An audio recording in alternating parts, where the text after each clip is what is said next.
Where are you going, Holmes? Have you been invited somewhere? We have been invited, Watson. We have. Where to? To the Baker Street Irregulars' annual dinner. They sent us an invitation. It is on the table. A dinner? How could those street urchins afford anything like that? I can't understand your interest in them, Holmes. They're dirty. They wouldn't hesitate to steal your wallet. Watson, you should be excited. It is a secret dinner. Its location changes every year. Read the menu. Sounds mouth-watering. All right.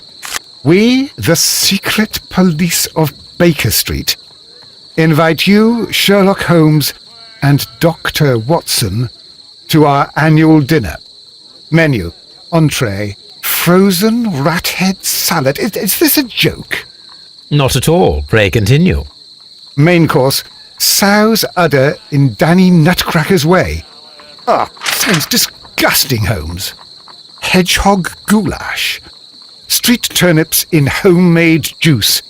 And it goes on. I can hear them on the stairs now. Oh, we can't go there. We can't eat that. Watson, you'll hurt the feelings of those poor children. We have to go. Oh, Mr. Holmes. It is fine, Mrs. Hudson. Mr. Holmes! Wiggins, Dr. Watson is getting ready. He will be delighted to join us. You don't look well, my young man. Is there something wrong? Don't tell me the dinner is cancelled. Mr. Holmes, it's my brother Leighton. He's in a prison cell. They say he's killed 2 men. You have to help us, Mr. Holmes, 'cause I know he didn't do it. Where is he now? From what I've heard, they took him to the yard, and they gave him a good beating already. You know what they're like. They'll hang him. They won't look any further. Holmes, we have to help him. Well, and forget about the dinner. Wiggins, I'll take the case. You're fantastic, Mr. Holmes. I'll be waiting for you at the crime scene. You'll be there, right? It's on Half Moon Street in Whitechapel. Very well.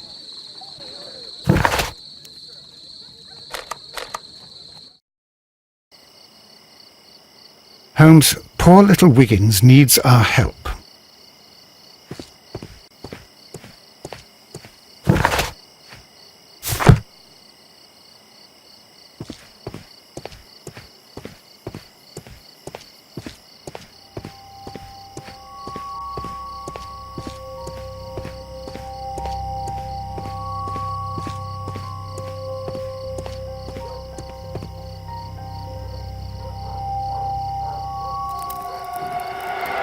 Please, gentlemen, leave the scene now. Oh, Mr. Holmes, is that you? Good evening, Constable... Constable Marrow. I was here with Inspector Aberline during the Ripper case, Mr. Holmes, back in '88. But then this is nothing like that case. With this one, we've got the murderer, the weapon, and the statements, which speak for themselves. Of course, Marrow. But you know that appearances can sometimes be deceiving. Who were the victims? The 2 men here, both shot. The stabbed fellow was Brian Vercotti, a well-known ruffian. The other, Kenneth Butler, a jeweller by trade. You spoke of statements. You have witnesses? Well, I was there, so I gave my own statement. And then there were 2 other witnesses who said they saw the killer Chapman. Mr. Turner, a gentleman who lives in that flat over there. And Polly Powell, a flower seller, who was over at the far side of the street. So, Constable Marrow, I should be delighted to hear your testimony. I was standing at the north side of Half Moon Street. That was the side that you came from. But you would have been unable to observe this part of the street, where we are standing now. That is correct. But I saw the 2 victims slowly enter Half Moon Street, and then shortly after, the fireworks started. A few minutes after that, the fellow Chapman rushed towards me and ran into Half Moon Street. Please continue. I didn't pay attention, but suddenly I heard a woman's cries and police whistles on the other side of Half Moon Street. I rushed over there and I saw the 2 dead bodies on the ground. When I reached Whitechapel Street, I saw Leighton Chapman. He'd been caught by 2 police constables. Did you hear the shots? I didn't hear any shots. The fireworks were all over the sky. They were so loud I couldn't hear anything else. What were the fireworks in honour of, Constable? Well, today's Queen Victoria's birthday, Mr. Holmes. Ah, yes, I appear to have lost track of the days. It is May now, of course. Constable Marrow, what else caught your attention while you were running through Half Moon Street? I saw nothing but rats, and I took the time to light every corner with my lamp. Did you happen to look up at Mr. Turner's window when you were on Half Moon Street at that time? Yes, I saw that the window was open, but no one was there. It was dark in the room. Constable, your statements have been of great value to me.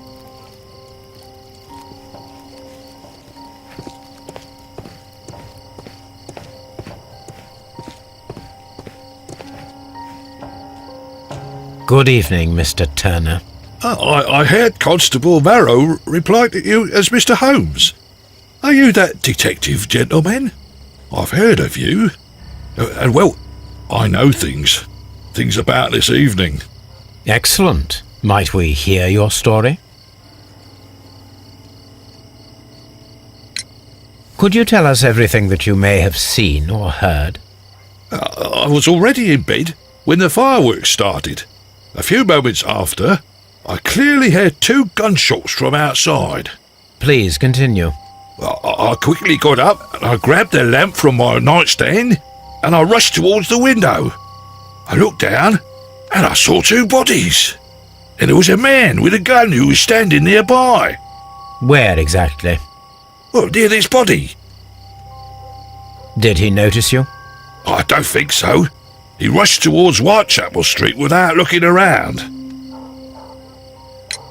Mr. Turner, did you see anyone else in the street? No, I saw no one but that man, the murderer, the fellow they caught. Were the 2 shots you heard consecutive? Yes, there was a very short pause between them, and they sounded different somehow. It seemed to me that the second shot was louder than the first. That is an interesting comment. Mr. Turner, what were your actions after you stepped up to the window? I was afraid that the man with a gun might return, so I stayed close to the window till I saw the policeman coming into Half Moon from Whitechapel. Then I walked out to tell them everything I saw.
You have helped us a great deal, Mr. Turner.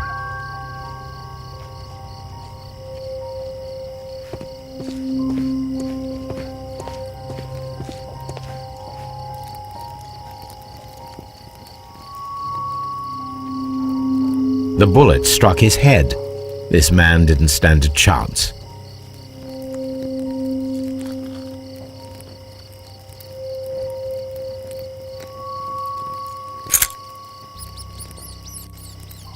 This is an ordinary key.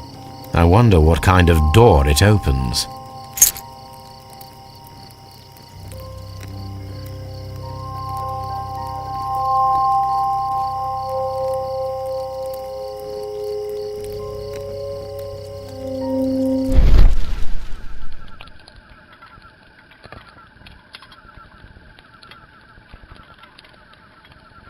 A piece of wood that has stuck between the cobblestones.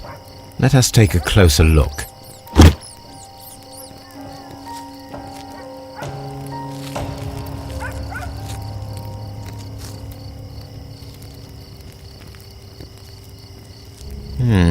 This shard of wood is quite new.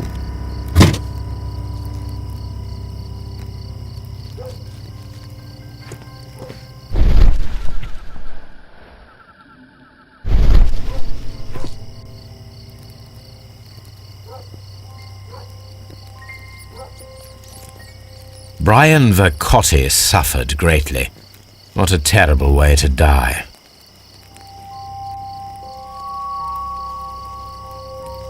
He tried to stop the bleeding with his hand. Death was not instant.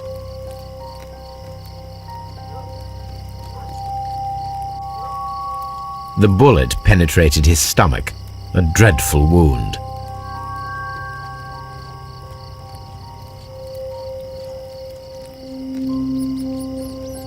A tattoo from Westgate Prison.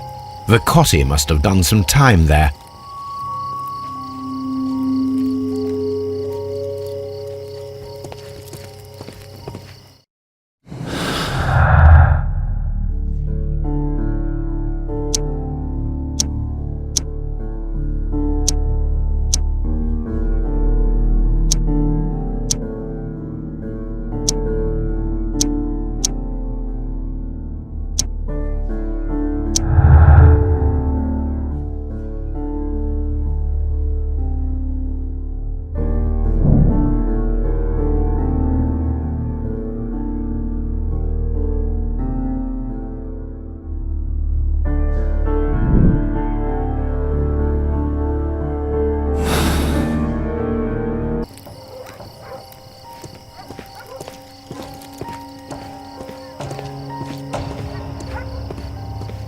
I'll do anything to save my brother, Mr. Holmes.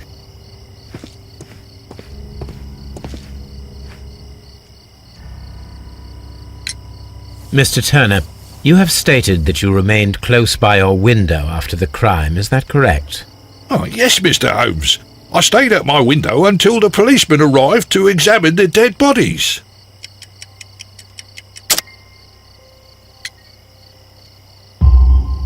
That is very interesting, Mr. Turner. Constable Marrow stated that he did not see anyone at the window when he was running through Half Moon Street. Well, I think Constable Marrow and me, we might have been distracted by the whistles and shouts coming from Whitechapel. We could have missed each other somehow. You understand what I mean? It was a bit of a stressful moment, to tell you the truth, sir. Allow me to form my own theories, Mr. Turner. Would you mind showing me the view that you had from your window? Not at all, Mr. Holmes. Please, follow me. Mr. Turner appears to live very modestly.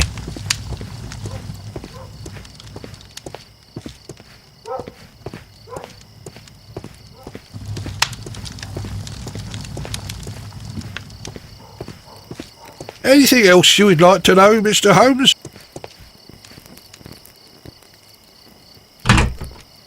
So, that's the view Mr. Turner had when he opened the window.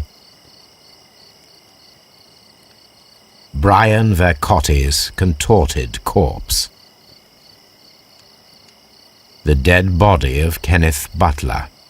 Mr. Turner had a perfect view of the crime scene. He saw the bodies clearly, and Leighton Chapman standing over them.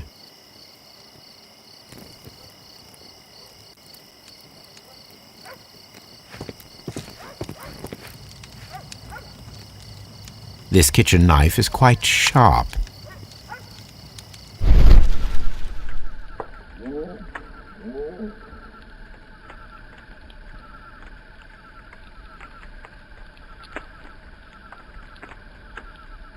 There are pieces of shredded paper scattered over the table. This kitchen knife was used to cut the paper.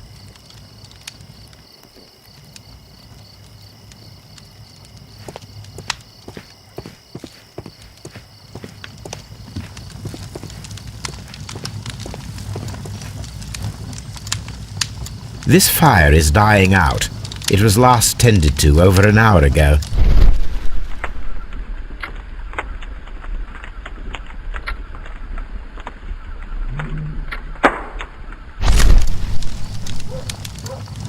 The papers are almost entirely burned. I am unable to see what's written here. These words are illegible. The papers were thrown into the fire just a short while ago.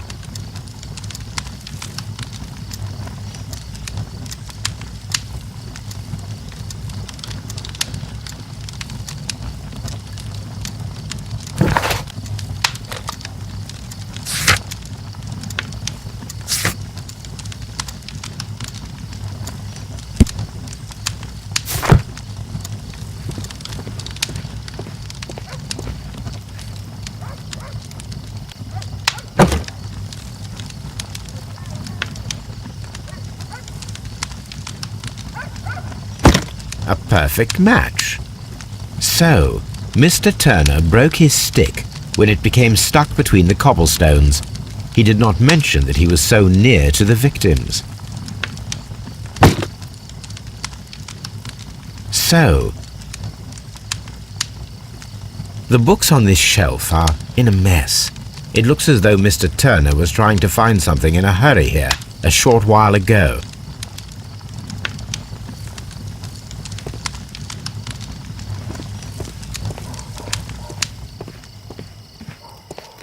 Anything else you would like to know, Mr. Holmes?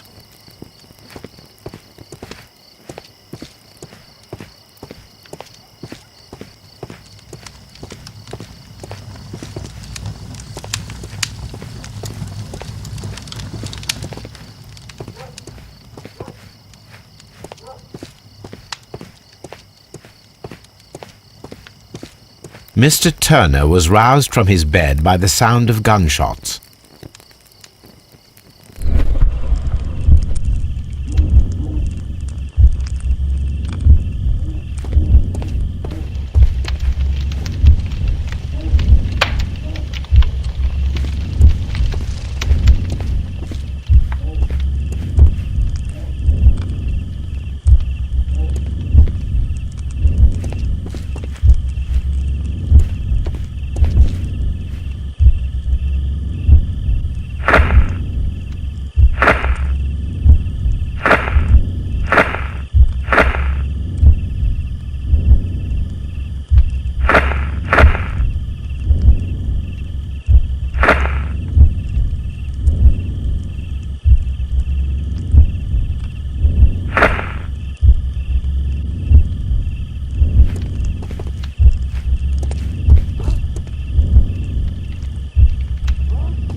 So Mr. Turner used a book to hide an object that he found on Kenneth Butler's body. The question is, what did he find?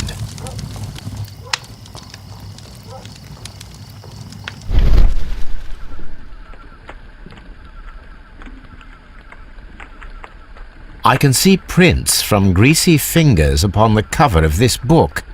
Let us take a closer look. Well now, what a find! A precious jewel, concealed inside a book.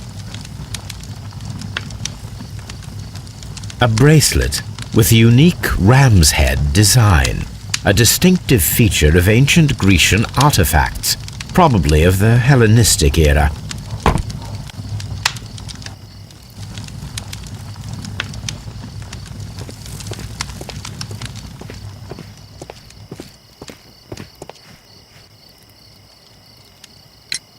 Mr. Turner, how would it be possible for a man of advanced years, such as yourself, to rush from his bed to the window in a matter of seconds, as you have stated?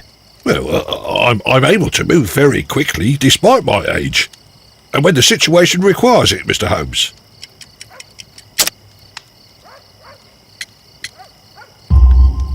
I highly doubt that, Mr. Turner. I observe that you suffer a severe limp due to your injured right leg.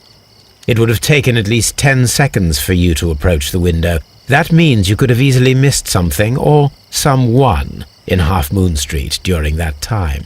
You're right, Mr. Holmes. I could have missed something. But it did seem to me that everything happened so quickly.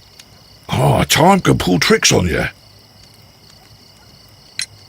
And what of everything else that you told us? Mr. Turner, it is vital that we have your complete and true statement. Mr. Holmes, I do assure you that the other things I said were most sincere.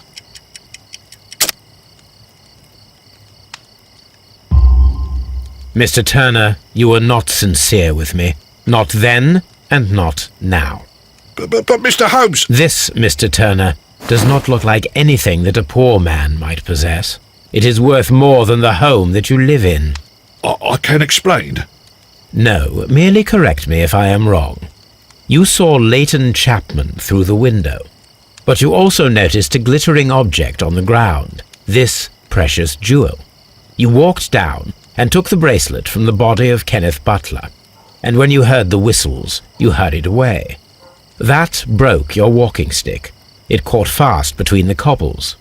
Constable Marrow was unable to see you in the window as you were climbing up the stairs on your way back to your flat. Upon returning home, you hid the precious jewel inside a book. Mr. Holmes, please don't send me to prison. I didn't do anything bad. I'm just a poor man. When I chanced upon the bracelet, I saw it as an opportunity to make a little money. I was desperate. I only took the bracelet, that's all, I swear. You made a mistake by lying to me. But you are not a criminal. I believe that. Although I must return this bracelet to its rightful owner.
Mrs. Howell?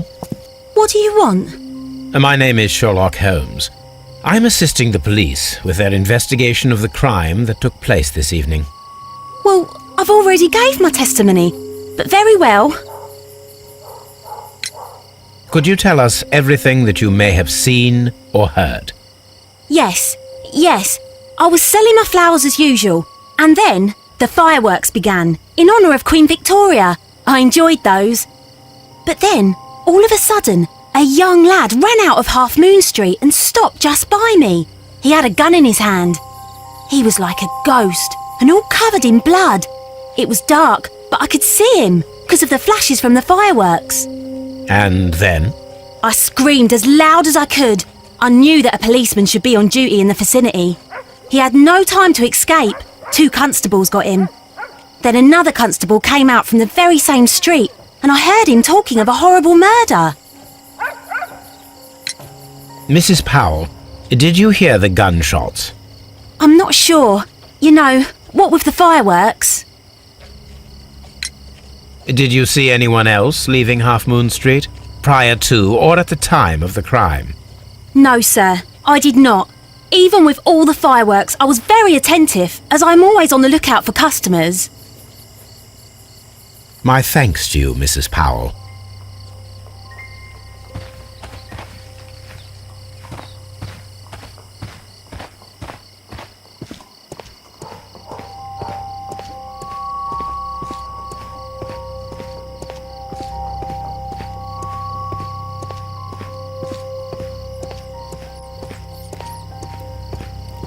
It would be my pleasure to assist you with your investigation, Mr. Holmes.